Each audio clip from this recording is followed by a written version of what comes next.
Asia তথা বিশ্ব ক্রিকেটের অন্যতম পরাশক্তি হয়ে ওঠা আফগানিস্তানও এই আসন্ন চ্যাম্পিয়ন্স ট্রফির জন্য তাদের 15 জনের স্কোয়াডটা ঘোষণা করে দিল। সিনিয়র জুনিয়রদের কম্বিনেশনে একটা বেশ শক্তিশালী দলই তারা গঠন করেছে, যে দলটা কিন্তু যে কোনো প্রতিপক্ষকে যে কোনো সময় ভয়ঙ্কর বিপদের মুখে বা চ্যালেঞ্জের মুখোমুখি ফেলে দিতে পারে। আর 2023 ওয়ানডে বিশ্বকাপের স্কোয়াড থেকে আফগানিস্তানের এই স্কোয়াডে মোট 10 জন খেলোয়াড় রয়েছে, আর বাকি 5 জনকে তারা নতুন করে ইনক্লুড করেছে। তো কেমন হলো আসন্ন চ্যাম্পিয়ন্স ট্রফির জন্য আফগানিস্তানের এই 15 জনের ফুল স্কোয়াডটা, চলুন সেটা নিয়ে আজকের এই ভিডিওতে আলোচনা করা যাক। আমি ক্যাটাগরি ওয়াইজ প্লেয়ারদের লিস্টটা এক এক করে আপনাদের সামনে তুলে ধরছি। ব্যাটারদের লিস্টে আসবেন ক্যাপ্টেন হাশমাতুল্লাহ শাহিদি, রহমত শাহ, সেদিকুল্লাহ আতাল আর ইব্রাহিম জাদরান। অলরাউন্ডারদের লিস্টে আসবেন গুলবাদিন নাইব, আজমাতুল্লাহ ওমরজাই, মোহাম্মদ নবী আর রাশিদ খান।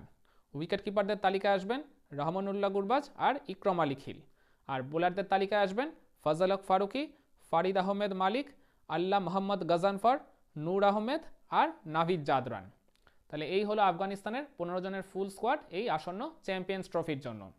আর ওই যে বলছিলাম 2023 ওয়ানডে বিশ্বকাপের স্কোয়াড থেকে বেশ কয়েকজন বাদ পড়েছে, তাদের মধ্যে উল্লেখযোগ্য হলেন ওই পেসার নাভিনুল হক আর স্পিন বোলার মুজিবুর জাদরান। মুজিবের ব্যাপারটা ঠিক আর কি বিষয়টা মাথায় ঢুকলো না। তাকে নাকি আর কি ডক্টর পরামর্শ দিয়েছে টি20 খেলতে, কিন্তু ওডিআই খেলতে নাকি তাকে মানা করেছে। লঙ্গার ভার্সন ক্রিকেট, যেহেতু তাকে 10 ওভার বল করতে হবে বা 50 ওভার মাঠে ফিল্ডিং করতে হবে, হয়তো বা ওই রিজনের জন্যই এই আর কি জিম্বাবুয়ে সফরে যে আফগানিস্তান কিছুদিন আগে খেলতে গেছিল, ওখানে মুজিবও কিন্তু অ্যাভেলেবেল ছিলেন ওডিআই আর টি20-তে। সেখানে ওডিআই একটাও তিনি খেলেননি, কিন্তু টি20 আবার সবকটা খেলেছিলেন। মেবি ওই রিজনের জন্যই তাকে এই ওডিআই স্কোয়াডে আফগানিস্তানের সিলেক্টররা রাখেনি। আর নাভিনুল হকের এক্সক্লুশনটা আমার খুবই আর কি অবাক করেছে। তার মতো কনসিস্টেন্ট বোলার লিমিটেড ওভার ভার্সনের ক্রিকেটের জন্য তার মতো আর আফগানিস্তান যে একজন বোলার পেয়েছে যার হাতে সব রকমের ভ্যারিয়েশন রয়েছে, তাকে আর কি এই 15 জনের স্কোয়াড থেকে ছেটে ফেলাটা এটা আদৌ কতটা যুক্তিযুক্ত, এই নিয়ে কিন্তু যথেষ্ট প্রশ্নচিহ্ন থাকতে পারে। তো যাই হোক, তো আফগানিস্তান যে স্কোয়াডটা গঠন করেছে এটাও কিন্তু আমি প্রথমেই বলছিলাম বেশ শক্তিশালী, যে কোনো আর কি প্রতিপক্ষকে তারা চ্যালেঞ্জের মুখোমুখি ফেলতেই পারে। আর এছাড়া ইব্রাহিম জাদরান, যিনি ওই গত বছরের আর কি ওই মার্চ এপ্রিলে একটা লাস্ট সিরিজ খেলেছিলেন, তারপর থেকে চোটের জন্য ওই অ্যাঙ্কেল ইঞ্জুরির জন্য দীর্ঘ সময় মাঠের বাইরে ছিলেন। এই রিসেন্ট পাস্টে আফগানিস্তান যে সিরিজগুলো খেলেছে সেগুলোতে অংশগ্রহণ করতে পারেননি, তো তিনি চোট কাটিয়ে আবার এই চ্যাম্পিয়ন্স ট্রফির দলে ফেরত এসছেন। তো এই 15 জনের স্কোয়াডটা থেকে আফগানিস্তানের বেস্ট পসিবল প্লেইং 11 বা সম্ভাব্য একাদশটা কীরকম হতে পারে সেটাও আমি আপনাদের সাথে এখন শেয়ার করে দিচ্ছি। প্রথম 11টা অনেকটা এইরকম হবে। তাদের ওপেন করবেন হচ্ছে রহমানুল্লাহ গুরবাজ আর ইব্রাহিম জাদরান। এই দুজন তো ওই গত ওয়ানডে বিশ্বকাপে ওপেন করেছেন, গত বছর টি20 বিশ্বকাপে ওপেন করেছেন, আর এই দুজন এই দুজনের ওপেনিং জুটিটা কিন্তু যথেষ্ট সফল। তো এই দুজনের একাদশে থাকা নিয়ে প্রশ্ন তোলার খুব একটা জায়গা নেই। নাম্বার 3-তে আসবেন রহমত শাহ। ইনি একজন এক্সপিরিয়েন্সড ক্যাম্পেনার, ব্যাট হাতে তিনি ওই জায়গায় যথেষ্ট কনসিস্টেন্ট ওডিআই আর টেস্ট ফরম্যাটে, তো সেই কারণে রহমত শাহ একাদশে থাকবেনই। নাম্বার 4-এ হাশমাতুল্লাহ শাহিদি, তিনি যখন দলের ক্যাপ্টেন, ব্যাট হাতেও কনসিস্টেন্ট পারফর্মার, তো আর কি একাদশে তার জায়গাটা নিশ্চিত। নাম্বার 5-এ আজমাতুল্লাহ ওমরজাই, ইনি ব্যাট হাতে একেবারে বিধ্বংসী মেজাজে জ্বলে উঠতে পারেন ইনিংসের যে কোনো সময় যে কোনো আর কি মোমেন্টে। তো আর এছাড়া তার ওই পেস বোলিং অপশানটাও একটা, যেহেতু বাড়তি একটা এক্স ফ্যাক্টর হিসেবে কাজ করে, ওই জায়গায় একটা এক্সট্রা বোলিং অপশান আফগানিস্তান আর কি পেয়ে যেতে পারে। তো সেই কারণে আজমাতুল্লাহ ওমরজাইয়ের স্পটটাও কিন্তু একাদশে অলমোস্ট কনফার্ম বলতে পারেন। নাম্বার 6-এ আসবেন গুলবাদিন নাইব। গুলবাদিন নাইবও একটা দীর্ঘ সময় পর কিন্তু ওডিআই স্কোয়াডে কামব্যাক করেছেন। তো গুলবাদিন নাইবও ঠিক একইভাবে তিনিও আর কি ইনিংসের যে কোনো সময় যে কোনো মুহূর্তে ম্যাচের রাশ একার হাতেই বদলে দিতে পারেন তার ওই খুনে মেজাজে ব্যাটিংয়ের কারণে। আর এছাড়া তার ওই আর কি মিডিয়াম পেস বোলিংটাও দলের জন্য যথেষ্ট কার্যকরী। নাম্বার 7-এ আসবেন মোহাম্মদ নবী। মোহাম্মদ নবীর আর কি একাদশে থাকা নিয়ে প্রশ্ন তোলার কোনো জায়গা নেই, তিনি আর কি আফগানিস্তান ক্রিকেটে লেজেন্ড বলা চলে তাকে। নাম্বার 8-এ আসবেন রাশিদ খান, এই স্পটটা নিয়ে প্রশ্ন তোলার কোনো অবকাশ রাখে না। নাম্বার 9-এ আসবেন নূর আহমেদ, এই আর কি লেফট আর্ম চায়নাম্যান বোলার। এই গত ওয়ানডে বিশ্বকাপে তিনি যে কটা ম্যাচেই সুযোগ পেয়েছিলেন সে প্রত্যেক কটাতে কিন্তু নিজের জাতটা চিনিয়েছিলেন। আর এছাড়া আর কি ওভার দ্য ইয়ার্স এই শেষ 2-3 বছরের আইপিএলেও যেখানে খেলেছেন, যখন যেখানে সুযোগ পেয়েছেন তিনি কিন্তু তার ওই কার্যকারিতা প্রমাণ করেছেন। তো আমার মনে হয় নূর আহমেদকে আফগানিস্তান তাদের একাদশে রেগুলার রাখবে। নাম্বার 10-এ আসবেন এম গাজানফর, এই আর কি প্লেয়ারটা ওই আন্ডার 19 আর কি গ্রুপ থেকে উঠে এসছে আর কি বল হাতে তিনি এই গত 1 বছর ধরে যে জাদুটা দেখিয়েছেন আফগানিস্তান টিমের হয়ে, তার ওই যে আর কি মিস্ট্রি স্পিনিং, সব রকমের ভ্যারিয়েশনই বলতে গেলে তার মধ্যে মজুত রয়েছে, মুজিবুর রহমানের একেবারে পারফেক্ট রিপ্লেসমেন্ট বলা চলে। তো এম গাজানফরের একাদশে থাকাটা নিয়ে আমার মনে হয় খুব একটা প্রশ্ন উঠবে না। নাম্বার 11-এ আসবেন ফজল হক ফারুকি। এই বাঁহাতি আর কি পেস বোলার আফগানিস্তানের আর কি মানে একাদশে অন্যতম বৈচিত্র্য আনবে।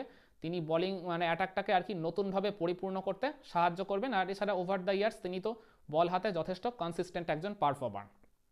তো আমি একাদশটা আরেকবার রিপিট করে দিই। ওপেন করবেন রহমানুল্লাহ গুরবাজ, ইব্রাহিম জাদরান, নাম্বার 3-তে রহমত শাহ, নাম্বার 4-এ ক্যাপ্টেন হাশমাতুল্লাহ শাহিদি, নাম্বার 5-এ আজমাতুল্লাহ ওমরজাই, নাম্বার 6-এ গুলবাদিন নায়েব, নাম্বার 7-এ হচ্ছে মোহাম্মদ নবী, নাম্বার 8-এ রাশিদ খান, নাম্বার 9-এ নূর আহমেদ, নাম্বার 10-এ আল্লাহ মোহাম্মদ গজানফর, আর নাম্বার 11-এ ফজল হক ফারুকি। আমার মনে হয় এটাই সম্ভবত তাদের সেরা একাদশ হতে পারে, যদি এই প্লেয়াররা মানে ভালো ফর্মে থাকে বা ভালো, সবাই তো ভালো ফর্মে হয়তো একসাথে থাকবেন না, কিন্তু ন্যূনতম যদি একটু পারফরমেন্স তারা যদি জেনারেট করে দেয়, তাহলে এটাই কিন্তু আফগানিস্তানের একদম অন্যতম সেরা একাদশ হতে পারে। আর এছাড়া আরেকটা বিকল্প একাদশ আমি সাজিয়ে রেখেছি, সেটা অনেকটা এরকম, মানে ওপেন করবেন রহমানুল্লাহ গুরবাজ আর সেদিকুল্লাহ আতাল। মানে ওই ইব্রাহিম জাদরানকে আমি কথা বললাম যে তিনি চোট কাটিয়ে আর কি ফিরে এসেছেন, তো বাই চান্স কোনো কারণে তার ওই মানে চোটটা যদি আবার ফিরে আসে, তো ওই জায়গায় তো আর কি মানে একজন রিপ্লেস করতে হবে ইব্রাহিমকে। আর এছাড়া মানে অনেক দিন পরে যেহেতু ইব্রাহিম ফিরেছেন, তো ব্যাট হাতে তিনি সেরকম আর পুরনো মানে টাচে নাও থাকতে পারেন। তো এই কারণে মানে ইব্রাহিম জাদরানের পারফেক্ট রিপ্লেসমেন্ট হলো এই সেদিকুল্লাহ আতাল। এই প্লেয়ারটা ওই আন্ডার-19 গ্রুপ থেকে উঠে এসছে, আর এই রিসেন্ট পাস্টে এই জিম্বাবুয়ের বিপক্ষে আফগানিস্তান যে সিরিজটা খেললো, ওখানে ব্যাট হাতে তিনি চমৎকার পারফরমেন্স করেছেন। তো আর কি গুরবাজ আর সেদিকুল্লাহ আতাল বিকল্প একাদশটা ওপেন করতে পারে। নাম্বার 3-তে রহমত শাহ, নাম্বার 4-এ হাশমাতুল্লাহ শাহিদি, নাম্বার 5-এ আজমাতুল্লাহ ওমরজাই, নাম্বার 6-এ এখানে চলে আসবেন ইকরম আলী খিল। ওই আগের একাদশটায় ছিলেন ওই গুলবাদিন নায়েব, আর এখানে ইকরম আলী খিল। আমি মানে তার বদলে আমি এই সেকেন্ড একাদশটা তাকে রেখেছি, কারণ ইকরম আলী খিল উইকেট কিপার ব্যাটার হিসেবে তিনি কিন্তু প্রায় অনেক দিন ধরেই আফগানিস্তানের ওডিআই স্কোয়াডের একেবারে অবিচ্ছিন্ন অংশ, মানে একাদশে তিনি কিন্তু রেগুলার খেলে থাকেন।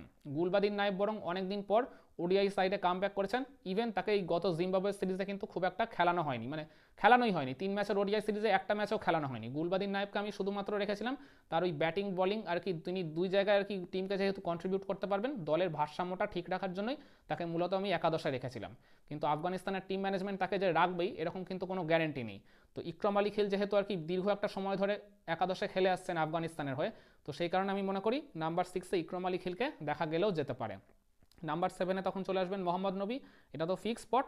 নাম্বার 8-এ রাশিদ খান, নাম্বার 9-এ ফরিদ আহমেদ মালিক। এই যে তিনিও বাঁহাতি একজন পেস বোলার, ওই অনেকটা ওই ফজল হক ফারুকির মতো, তো তিনিও আর কি একাদশে থাকলে যথেষ্ট বৈচিত্র্য এনে দিতে পারবেন। নাম্বার 10-এ আসবেন নূর আহমেদ, ওই লেফট আর্ম চায়নাম্যান বোলার, আর নাম্বার 11-এ ফজল হক ফারুকি। তাহলে এই সেকেন্ড একাদশটা আমি আরেকবার রিপিট করে দিই। ওপেন করবেন রহমানুল্লাহ গুরবাজ, সেদিকুল্লাহ আতাল, নাম্বার 3-তে রহমত শাহ, নাম্বার 4-এ হাশমাতুল্লাহ শাহিদি, নাম্বার 5-এ আজমাতুল্লাহ ওমরজাই, নাম্বার 6-এ ইকরম আলী খিল, নাম্বার 7-এ মোহাম্মদ নবী, নাম্বার 8-এ রাশিদ খান, নাম্বার 9-এ ফরিদ আহমেদ মালিক, নাম্বার 10-এ নূর আহমেদ, আর নাম্বার 11-এ ফজল হক ফারুকি। তো আমার মতে এই যে একাদশ দুটোর কথা আমি বললাম, এটাই আফগানিস্তানের সম্ভবত বেস্ট পসিবল প্লেইং 11 হতে পারে এই আপকামিং চ্যাম্পিয়ন্স ট্রফিতে। তো আপনারা কি মনে করেন এই আসন্ন চ্যাম্পিয়ন্স ট্রফির জন্য আফগানিস্তানের 15 জনের যে ফুল স্কোয়াড, আর সেখান থেকে আমি যে সম্ভাব্য দুটো একাদশ বা বেস্ট পসিবল প্লেইং 11 এখন আপনাদের সাথে শেয়ার করলাম, একমত হবেন কি আপনারা আমার সাথে, নাকি আপনারা এই জায়গায় কোনো অদল বদল দেখতে চান? কমেন্ট করে আপনার মতামতটা জানাবেন নাকি?